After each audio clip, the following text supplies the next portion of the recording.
अल्लाह जल्ला जलालहू के फजल व करम से आज खुतबा जुमातुल मुबारक के मौका पर हमारी गुफ्तगू का मौजू है फ़ज़ाइल मक्कतुल मुकर्रमा। खालिक़ कायनात से दुआ है कि रब्बे ज़ुल जलाल हम सब को कुरान व सुन्नत का फ़हम अता फ़रमाए, कुरान व सुन्नत पर अमल करते हुए अपनी ज़िंदगी बसर करने की तौफ़ीक़ अता फ़रमाए। खालिक़ कायनात हम सब को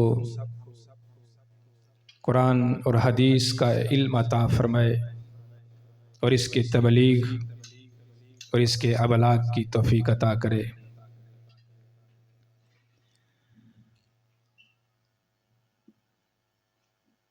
अल्लाह के फजल व करम से आज इंशाअल्लाह मुख्तसर से वक़्त में हम मक्का शरीफ की जो फजीलत अल्लाह जल्ला वाला ने इसको अता फ़रमाई है, इसका आज हम जिक्र करेंगे। मक्कतुल मुकर्रमा वो ज़मीन है कि जिस ज़मीन को अल्लाह जल्ला वाला ने अज़ल से ही इसको मुंतखब फरमाया और खालिक़ कायनात ने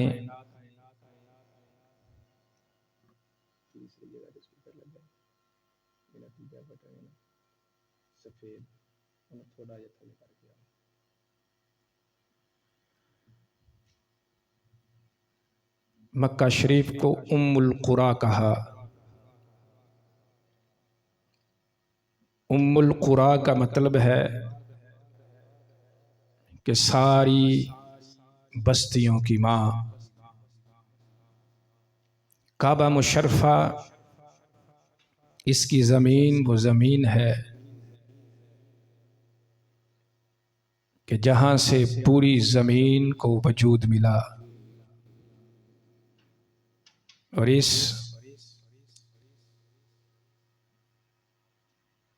ज़मीन मुक़द्दस को पूरी कायनात का ये वस्त करार दिया गया। मक्कातुल मुकर्रमा वो अर्ज़ मुक़द्दस है कि जिसमें सैकड़ों अंबिया इकराम अलैहिमुस्सलाम आराम फरमा रहे हैं, जिसका हर लम्हा आने वाले लम्हे से ज़्यादा ताबनाक है, जिसमें हर लम्हे अल्लाह जल्ला वाला की रहमतों का नज़ूल होता है। मक्का शरीफ वो बस्ती है जिस बस्ती के ज़र्रे ज़र्रे पे मेरे रब की बरकतें बरसती हैं। मक्का शरीफ उसकी वो खाक है कि जिसकी खाक में अल्लाह ने शिफा रखी है। मक्का शरीफ जिसमें अल्लाह जल्ला वाला ने ऐसे पानी को जारी फरमाया जिस पानी को पीने से बीमारियां ख़त्म होती हैं। अल्लाह जल्ला वाला ने मक्का शरीफ की सरज़मीन को क़यामत तक के लिए गुनाहगारों को उनके गुनाहों की माफ़ी का ज़रिया बनाया। मक्का शरीफ की जो तारीख़ है इसके बारे में रब्बे ज़ुल जलाल इरशाद फरमाता है कि कायनात के अंदर जो सबसे पहला घर तमीर हुआ, उस सबसे पहले घर का नाम मक्का शरीफ है। इन्ना अव्वला बैतिन वुदिया लिन्नासि लल्लज़ी बिबक्कता मुबारकन। फिर ये ऐसा घर है कि जिसे रब्बे जुल जलाल बरकत वाला घर कहता है, यानी ये आम घर नहीं, लोगों के लिए जिसको सबसे पहले ज़मीन पर वज़े किया गया वो मक्का शरीफ है। और इस मक्का शरीफ को रब ने फरमाया ये सरासर बरकत ही बरकत है। दूसरे मुकाम पे अल्लाह जल्ला वाला ने इरशाद फरमाया वहुदल लिल आलमीन, ये पूरे आलिम के लिए हदायत है। फिर अल्लाह जल्ला वाला ने इरशाद फरमाया फीही आयतुम बय्यिनातुम मकाम इब्राहीम, कि हज़रत इब्राहीम अलैहिस्सलाम का जो मकाम है, जिस जगह पे आपके दो कदमों के वो निशान हैं, मेरा रब फरमाता है उसमें निशानियां मौजूद है। चूँकि सैयदना इब्राहीम अलैहिस्सलाम की अल्लाह जल्ला वाला ने ये ड्यूटी लगाई थी, आपने खाना काबा को तमीर करना है, तो बिलखसूस सैयदना इब्राहीम अलैहिस्सलाम का ज़िक्र अल्लाह ताला ने साथ किया। फरमाया बय्यिनात मकाम इब्राहीम, के मकाम इब्राहीम में अल्लाह ताला ने निशानियाँ रखी हैं। फिर मेरा रब फरमाता है वह मन दखलहु कान आमीना, तो जो बंदा भी इस मक्का शरीफ में दाखिल हो जाएगा वो अल्लाह के फजल से अमन पा जाएगा। तो आगे मेरे रब ने इरशाद फरमाया वलिल्लाहि अलन्नास, तो मैंने लोगों पर हिज्जुल बैति मन इस्तता इलैहि सबीला, जब वो साहिब माल हो जाएं, साहिब निसाब हो जाएं, लोगों के पास माल आ जाए, तो मेरा रब इरशाद फरमाता है फिर तुम सब ने मेरे घर का तवाफ करना है, मेरे घर में आकर इसकी बरकतें लूटनी हैं। तो मक्का शरीफ ऐसी बस्ती है, नबी पाक अलैहिस्सलाम इरशाद फरमाते हैं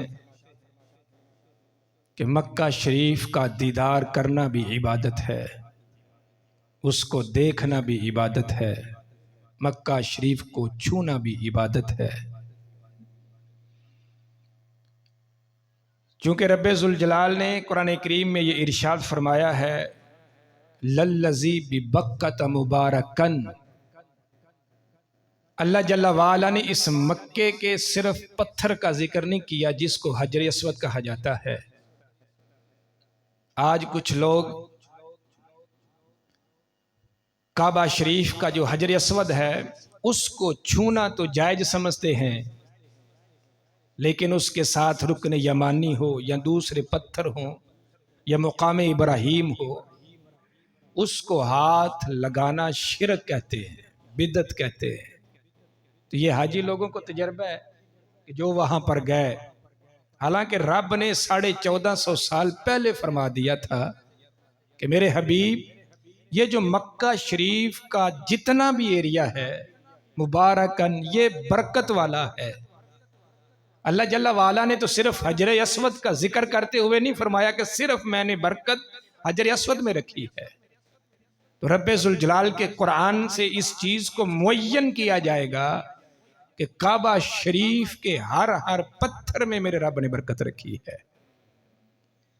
तो लिहाजा दूसरे पत्थरों को छूना, उनको हाथ लगाना, उनको बोसा देना जो काबा मुशर्रफा के गिर्द है, किसी लिहाज से भी ये शिरक और बिदत के जुमरे में नहीं आता। नबी अकरम शफी मुअज़्ज़म सल्लल्लाहु अलैहि वसल्लम ने इस काबा शरीफ की जितनी भी बरकतें और अज़मतें हैं अपनी उम्मत के लिए उनको बयान किया। हजूर अलैहिस्सलाम आप इरशाद फरमाते हैं कि ये जो काबा शरीफ है, इस हदीस पाक को इमाम बुखारी और इमाम मुस्लिम ने ज़िक्र फरमाया। इस हदीस पाक को इमाम हिब्बान ने ज़िक्र फरमाया, इमाम निसाई ने इसको ज़िक्र फरमाया। सैयदना अनस रज़ियल्लाहु तआला अन्हु इस हदीस पाक के रावी हैं। आप रवायत करते हैं क़ाला क़ाला रसूलुल्लाहि सल्लल्लाहु अलैहि वसल्लम लैसा मिन बलदिन इल्ला सयतूहु दज्जाल, कि जो दज्जाल है वो हर शहर को रोंदेगा, यानी हर शहर को वीरान करेगा। दज्जाल पूरी दुनिया के शहरों में दाखिल होगा, लेकिन इल्ला मक्का वल मदीना लैसा लहू मिन निकाबिहा नक़बुन। जब वो मक्का की तरफ आने का इरादा करेगा या मदीना शरीफ की तरफ आने का इरादा करेगा, तो हरगिज ना तो वो मक्का शरीफ में दाखिल हो सकता है, ना वो मदीना शरीफ में दाखिल हो सकता है। नबी अलैहिस्सलाम ने दज्जाल के फितने का जिक्र करते हुए फरमाया कि दज्जाल पूरे वर्ल्ड पर, पूरी दुनिया के शहरों को वो रोंदेगा, वीरान करने की कोशिश करेगा। लेकिन जब वो इरादा करेगा ना मक्का शरीफ पर चढ़ाई करने का या मदीना की तरफ आने का, हजूर अलैहिस्सलाम ने इरशाद फरमाया वो ना मक्का में दाखिल हो सकता है, ना वो मदीना में दाखिल हो सकता है। तो सवाल ये बनता है कि अगर हर शहर में जा सकता है तो फिर मक्का में क्यों दाखिल नहीं हो सकता, तो मदीना शरीफ में क्यों दाखिल नहीं हो सकता। हजूर अलैहिस्सलाम इरशाद फरमाते हैं इल्ला अलैहिल मलाइकतु साफीना यहरुसूनहा, मक्का शरीफ की तरफ आने वाला हर रास्ता और मदीना शरीफ की तरफ जाने वाला हर बाजार, हजूर फरमाते मेरे रब ने हर रास्ते पर फरिश्तों को मुकर्रर किया हुआ है। यानी कि फरिश्ते मक्का शरीफ की हिफाजत करेंगे, जो दज्जाल को मक्का में दाखिल नहीं होने देंगे।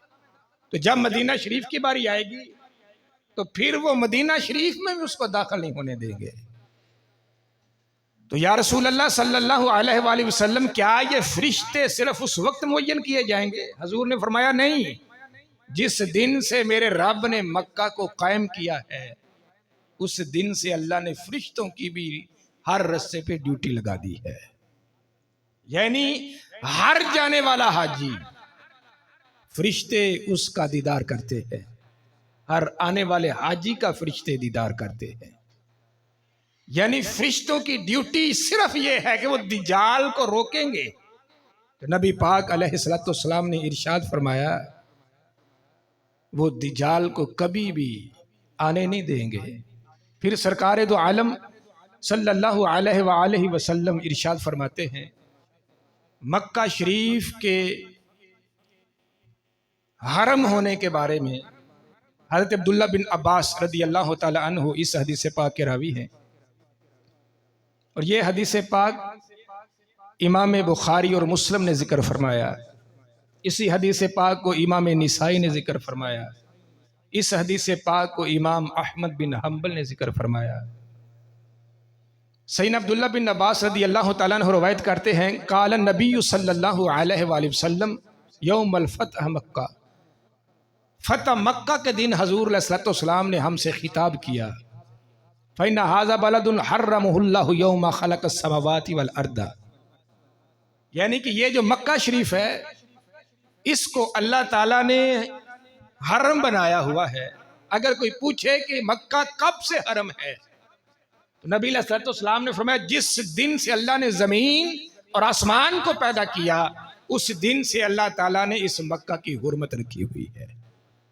यानी ये कोई बात का मामला नहीं कि मक्का शरीफ को हरम करार देना, फरमाया इसका हरम होना ये जिस दिन से अल्लाह ताला ने जमीन और आसमान को पैदा किया था मेरे रब ने उस दिन से ही मक्का को हरम बना दिया था। आगे नबी अलैहिस्सलाम इरशाद फरमाते हैं हराम बिहुर्मतिल्लाहि इला यौमिल क़ियामा, इसकी इब्तदा की खबर दी कि ये हरम कब से हरम है, जिस दिन से जमीन आसमान मार्ज़े वजूद में आई उस दिन से हरम है। तो या रसूल अल्लाह ये हरम कब तक रहेगा? तो सरकार दो आलम सल्लल्लाहु अलैहि वसल्लम इरशाद फरमाने लगे कि जब तक क़यामत बर्पा नहीं हो जाती उस वक़्त तक ये मक्का शरीफ हरम ही रहेगा। तो हरम तो हमने पढ़ लिया कि ये हरम है, हरम का माना क्या है, हरम होने में फजीलत क्या है। तो ये बात बड़ी काबिल गौर है। नबी पाक अलैहिस्सलाम इरशाद फरमाते हैं, ला युददु शौकहु वला युनफ़रु सैदुहु, यानी कि जिस चीज को अल्लाह ने हरम करार दे दिया, अब किसी बंदे पर भी ये जायज नहीं है कि वो हरम का कांटा भी तोड़े। यानी देखो ना, एक तो है ना किसी के फूल तोड़ना, किसी के फल को बर्बाद करना, या किसी शहर को वीरान करने की कोशिश करना। हजूर सलाम फरमाते हैं, मैं मक्का के बारे में तुम्हें मोहतात कर रहा हूं, मैं तुम्हें फूल तोड़ने की बात नहीं। सरकार दो आलम सल्लल्लाहु अलैहि वसल्लम युदद शौकहु, फरमाया काबे का कांटा भी नहीं तोड़ा जाएगा। क्यों? कि जिस चीज को अल्लाह हरम करार दे दे, फिर उसकी ताजीम ये है, और मैं उसका फूल तो दूर रहा, उसका कांटा भी नहीं तोड़ा जाता। उसको वीरान करना तो बड़ी दूर की बात है। आगे नबी पाक अलैहिस्सलाम ने इरशाद फरमाया, युनफ़रु सैदुहु, फरमाया फिर इसके शिकार को भड़काया नहीं जाएगा। मिसाल के तौर पर, अगर जो चीज शिकार करके अल्लाह ने हलाल रखी है, फरमाया वो हरम की हदूद से बाहर तुम उसका शिकार कर सकते हो। अगर वो चीज हरम में है, चाहे वो हरन है या कोई भी ऐसी चीज है जिसका शिकार करना अल्लाह ने हरा रखा हो, फरमाया वो चीज हरम काबा के अंदर उसका शिकार नहीं किया जाएगा। इसकी बड़ी मसाले मौजूद हैं। यानी मक्का शरीफ का हरम होना ये जानवरों को भी इल्म है। इमाम बहकी ने दलाइल नबुव्वा के अंदर जिक्र फरमाया है कि एक हरन के पीछे भेड़िया लग गया, तो हरन इतना दौड़ा हत्ता के वो हरम में काबा में दाखिल हो गया। जब हरम काबा में दाखिल हुआ तो भेड़िया तो बज़ाहिर उसे शिकार करना चाहता है, उसको खाना चाहता था, लेकिन जब हरन उसने देखा कि हरम काबा में दाखिल हुआ, तो भेड़िया हरम की हद से बाहर बैठ गया, हरम में दाखिल नहीं हुआ। यानी ये भेड़िए को भी इल्म है कि सिर्फ ये इंसानों के एतबार से अल्लाह ताला ने और अल्लाह के रसूल ने इसकी हुर्मत नहीं रखी। मैं कायनात के जितने खूनखार जानवर हैं वो भी जानते हैं कि हम हरम से बाहर तो शिकार कर सकते हैं, अगर कोई हरम के दाखिल हो जाए तो फिर हम भी उसका शिकार नहीं कर सकते। तो भेड़िया बाहर ही बैठ गया, उसने हरम यानी हरम की जो हद है उसको क्रॉस करके दाखिल नहीं हुआ। तो फिर इंसानों के एतबार से तो उसकी हुर्मत बड़ी शदीद है। आगे नबी पाक अलैहिस्सलाम इरशाद फरमाते हैं, वला यल्तकितु लुक़ततु इल्ला मन अर्रफहा वला युख्तला खलाहा। एक हो गया ना, इसका कांटा नहीं तोड़ा जाएगा। दूसरा यह है, इसका शिकार नहीं किया जाएगा। तीसरी बात मेरे नबी अलैहिस्सलाम ने इरशाद फरमाई, अगर किसी को मक्के हरम के अंदर गिरी हुई चीज मिले तो कोई बंदा उस गिरी हुई चीज को ना उठाए, तो फिर क्या वो पड़ी हुई जाया हो जाए? फरमाया नहीं, सिर्फ वही बंदा उस हरम की चीज को उठा सकता है जिसने उठाकर ऐलान करना हो। यानी मतलब क्या बना कि यानी तुम चीज उठाकर उसको अपने पास नहीं रख सकते, वो है किसी की। इसलिए अल्लाह ने फरमाया, वो मन दाखिलहु काना आमीना, जो भी मक्के में दाखिल हो जाएगा वो अमन पा जाएगा। तो जिस बंदे की कोई शय गुम हो गई, उसे तो वो सदमा या दुख होगा कि फलां शय थी जो मेरी गुम हो गई। फरमाया अगर तूने चीज अबल तो उठानी नहीं, तो सिर्फ वो बंदा उठाएगा जिसने उठाकर ऐलान करना हो, ऐ लोगो ये फलां चीज किसी की गिरी हुई मेरे पास है, जिसकी हो वो मुझसे वसूल कर सकता है।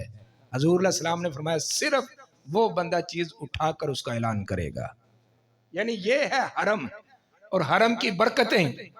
आगे नबी अकरम शफी मुअज्जम नूर मुजस्सम सल्लल्लाहु अलैहि वसल्लम हजूर ने अपनी जात के बारे में इरशाद फरमाया, जब कुरैश मक्का ने आपको मक्का शरीफ से हिजरत पर मजबूर किया ना, तो हजूर अलैहिस्सलाम काबे के पास गए। इस हदीस पाक को इमाम तिरमिज़ी ने जिक्र फरमाया है, इस हदीस पाक को इमाम हिब्बान ने जिक्र फरमाया, इमाम हाकम ने जिक्र फरमाया, इमाम तिबरानी ने मौजम कबीर के अंदर जिक्र फरमाया, इमाम बहकी ने इस हदीस पाक को शोबुल ईमान के अंदर जिक्र फरमाया।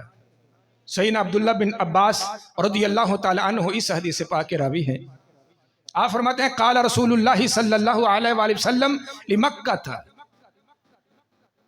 मक्का शरीफ से निकलते हुए हजूर अलैहिस्सलाम ने काबे की तरफ चेहरा किया तो चेहरा काबे की तरफ कहने लगे मा अत्यबा की, ऐ काबे तू कितना सुथरा है। अत्यब का माना होता है पाक, तैयब मैंने पाक हमने पढ़ा हुआ है ना, लेकिन अत्यब का मानी होता है सिर्फ पाक नहीं बल्कि लोगों को पाक करता हो। हजूर अलैहिस्सलाम ने यह नहीं फरमाया, यानी कि मक्का को तैयब नहीं कहा, लफ्ज मक्का के साथ हजूर ने अत्यबा की, ऐ काबे तू पाक ही नहीं है, जो तुझको छूता है उसको भी तू पाक कर देता है। अत्यबा की फरमाया तू कितना पाक है कि जो गुनहगार तुझको छूता है हजूर अलैहिस्सलाम फरमाते हैं तो उसे पाक कर देता है। आगे क्या लफ्ज फरमाया, रमिन बालादिन व अहब्बा की इलैया, फरमाया काबे रब तो तुझसे प्यार करता ही है क्योंकि तू उसका घर है, लेकिन रब का नबी हो के मैं भी तुझसे प्यार करता हूं, मुझे तुझसे मोहब्बत है, मुझे तुझसे प्यार है। ये कैसे हजूर के दर्द भरे जुमले थे जब कुफारे मक्का ने हजूर को मक्का से निकलने पर मजबूर किया तो काबे का गुलाफ पकड़ के मेरे नबी अलैहिस्सलाम काबे से मुखातिब थे, वलौला अन्ना कौमी अखरजूनी मिनकी, ऐ काबे अगर मेरी कौम मुझे मजबूर न करती तुझसे निकलने पर, यानी मुझे मेरी कौम ने मजबूर कर दिया कि तुम यहां से निकल जाओ, इस बस्ती को छोड़ दो, तो सरकार फरमाने लगे ऐ काबे अगर मेरी कौम मुझे मजबूर ना करती यहां से निकलने पर तो क्या होता, फरमाया मा सकन तू गैरा की, फरमाया मेरा भी कोई वतन होता और मेरे वतन का नाम सिर्फ मक्का शरीफ होता, यानी मैं तुझे छोड़कर किसी और शहर में जाकर सुकूनत इख्तियार न करता, तुझे इस बुनियाद पर छोड़ रहा हूं कि मेरा यहां पर आना भी रब के इज़्न से था और मेरा यहां से जाना भी रब के इज़्न से है। अगर मुझसे कोई पूछे कि या रसूल अल्लाह अगर आपको किसी जगह पर घर बना के दिया जाए तो आप किस जगह पर सुकून इख्तियार करेंगे, किस जगह पर रहाइश इख्तियार करेंगे? हजूर अलैहिस्सलाम फरमाते हैं अगर कोई मुझसे पूछे तो जहां पे मेरा घर हो, फरमाया वो काबा हो, जहां से दरवाजा खोले तो रोजाना मुझे काबे का दीदार होता रहे, मैं सिर्फ काबे को अपना मस्कन बनाऊं, काबे को अपना देश बनाऊं। नबी पाक अलैहिस्सलाम को इस कदर इस काबा मुशर्रफा से मोहब्बत थी। आगे नबी पाक अलैहिस्सलाम इरशाद फरमाते हैं कि काबा शरीफ के अंदर इबादत करने वाले का ये नजरिया होना चाहिए, अकीदा दिया हजूर ने, और मैं सारी दुनिया से ये जमीन आला और अफजल है। किस एतबार से? नबी अलैहिस्सलाम फरमाने लगे वसलातु फिल मस्जिदिल्लज़ी युजुमअ फी ब500, एक बंदा जामिया मस्जिद के अंदर नमाज पढ़ता है तो मेरा रब उसको 500 नमाजों का अजर अता फरमाता है। आम मस्जिद की बात की, एक तो दो किस्म की मस्जिद है ना, एक है जामिया मस्जिद जिसमें जुमा भी होता हो, तो बाज़ औक़ात मस्जिदें ऐसी हैं कि जहां पर जुमा तो नहीं होता लेकिन नमाज़ पंजगाना वहां पर होती है। तो नबी अलैहिस्सलाम जब इस तरतीब को बयान कर ले, इमाम इब्न माजा ने इस हदीस पाक को जिक्र किया, इस हदीस पाक को इमाम तिबरानी ने मौजम औसत के अंदर जिक्र फरमाया, इमाम मुनज़री ने तरगीब और तरहीब के अंदर जिक्र फरमाया, फरमाया जो बंदा मस्जिद जामिया के अंदर एक नमाज पढ़ता है जमात के साथ तो मेरा रब उसको 500 नमाज का अजर अता फरमाता है। तो फिर नबी अलैहिस्सलाम इरशाद फरमाने लगे वसलातु फिल मस्जिदिल अक्सा, एक वो बंदा है जो यहां से चला तो मस्जिद अक्सा में पहुंचा। यहाँ जो मस्जिद अक्सा वाले हैं हजूर अलैहिस्सलाम ने फरमाया ब50 अल्फ़ सलातिन, तो वहां पर बंदे को 50,000 नमाज का सवाब मिलता है। यानी आम मोहल्ले की मस्जिद वहां पे नमाज पढ़ी जाए तो मेरा रब वहां पर बंदे को 500 नमाज का अजर देता है। मिसाल के तौर पर जिस मस्जिद में हम सारे बैठे हुए हैं, तो दूसरा बंदा वो चला मस्जिद अक्सा में पहुंचा, तो हजूर सलाम फरमाते हैं मस्जिद अक्सा वो मस्जिद है कि जिसमें पहुंचकर नमाज पढ़ने से मेरा रब 50,000 नमाज का स्वाब देता है। फिर आगे नबी अलैहिस्सलाम इरशाद फरमाते हैं वसलातुहु फी मस्जिदी, यानी पहले जिक्र किया आम हर मोहल्ले की मस्जिद का, फिर जिक्र फरमाया मस्जिद अक्सा का, फिर हजूर ने फरमाया उसके बाद आ गई मेरी मस्जिद की बारी। हजूर फरमाया जिस बंदे ने सलातु फी मस्जिदी, इससे यह भी पता चला कि सिर्फ हर मस्जिद अल्लाह का ही घर नहीं। सरकार ने फरमाया कुछ मस्जिदें ऐसी हैं जिनको नबी की मस्जिद भी कहा जाता है, इसलिए फरमाया कि जो मेरी मस्जिद है, हजूर फरमाते उस मस्जिद में नमाज पढ़ना ब50 अल्फी सलातिन, मेरा रब जिसने मेरी मस्जिद में नमाज पढ़ी उस बंदे को भी 50,000 नमाज का स्वाब अता फरमाएगा। तो आगे चलते चलते जब बात आई वसलातुहु फिल मस्जिदिल हराम, कि जो बंदा चला काबे में पहुंचा और काबे में नमाज का वक्त आ गया, तो हजूर अलैहिस्सलाम ने इरशाद फरमाया जिस बंदे ने काबे में एक नमाज पढ़ी, हजूर फरमाते हैं बिमिअति अल्फी सलातिन, मेरा रब उस बंदे को 1,00,000 नमाज का स्वाब अता फरमाता है। यानी पता चला कि सारी जमीन बनाई अल्लाह की है, लेकिन सारी जमीन फजीलत और करम और फजल के एतबार से बराबर नहीं है। अगर सारी जमीन एक बराबर होती तो कभी भी ये नमाजों का अजर ज्यादा मिलना ये किसी तौर भी मुमकिन नहीं था। तो नबी पाक अलैहिस्सलाम ने फरमाया मोहल्ले की मस्जिद जामिया में नमाज पढ़ना ये 500 नमाज का अदा करना है। तो जिसने मस्जिद अक्सा में नमाज अदा की उसको मेरा रब 50,000 नमाजों का स्वाब देता है। फिर जो बंदा मदीना शरीफ में नमाज पढ़ेगा मेरा रब उसको भी 50,000 नमाज का स्वाब देता है।